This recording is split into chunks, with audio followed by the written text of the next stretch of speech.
Good morning, everyone.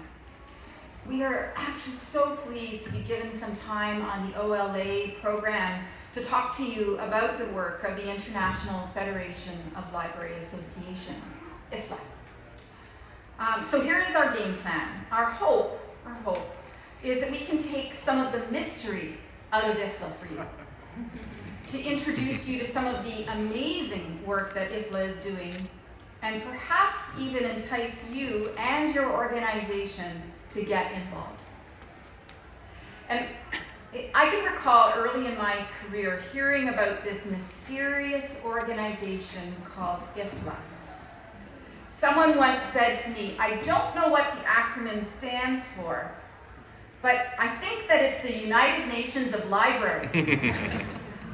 Wow, a definition which in some ways is not that far from the truth. So IFLA is the global voice of libraries, representing the interests of the profession and working to improve services worldwide. So IFLA is headquartered in The Hague, and it was founded in 1927, originally as 15 organizations coming from 15 different countries. And today, IFLA has approximately 1,800 members from 155 countries worldwide. And its members are library associations like CARL, like CFLA. The members are organizations like McMaster, where I hail from. And also, members are personal affiliates, rank and file library workers with a passion for international advocacy.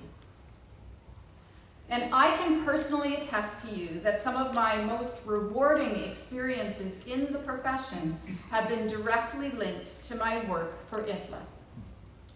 Yes, I have brought back ideas to my own organization, but more importantly, I have sometimes been able to play a very small part in improving how libraries, how library users, and how library workers are supported around the world. Quick aside, here of course is a lovely photograph of librarian and archivist of Canada, Leslie Weir, who also serves as the IFLA's president-elect. Leslie is actually the second Canadian to serve in this prestigious appointment. So what does IFLA do? I think of IFLA as actually having three very distinct purposes. One, we advocate for libraries by speaking at the United Nations on topics such as libraries' involvement in the UN Sustainable Development Goals and digital inclusion.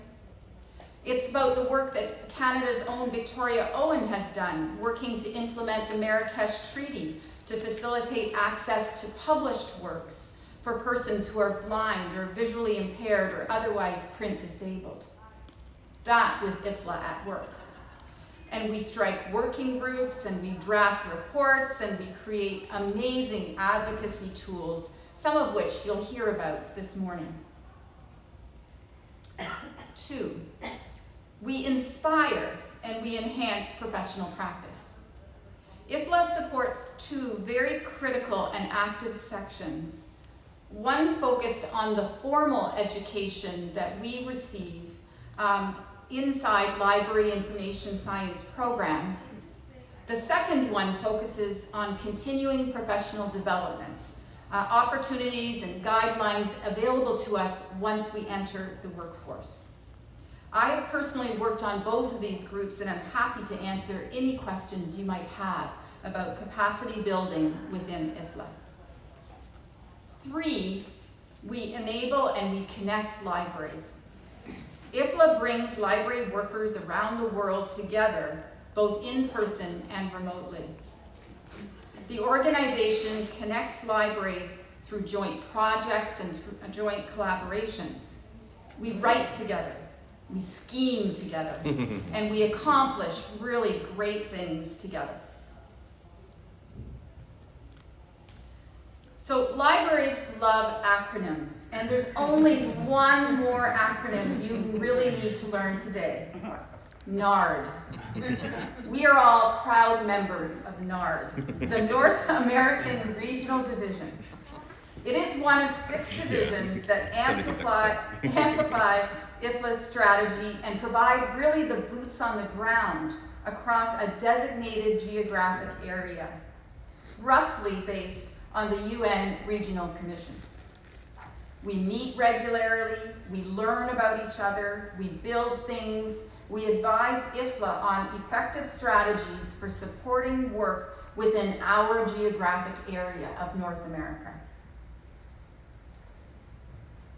So there are 20 elected members representing you, 10 from Canada and 10 from the United States. The chairs and the vice chairs alternate between countries. Our current chair is Diane Cohen, McGill University, in the second row, who's waving to you now. Our vice chair is Aviva Weinrob-Lajoie from the University of Buffalo, who is waving to you from the other side of the second row. They really are friends, though. They're not separated on. And many members of NARD are with us here at the conference. Some of them are with us here in the room. So at this point, I'm going to turn the floor over to 4 of my amazing NARD colleagues to walk you through 4 pieces of IFLA work.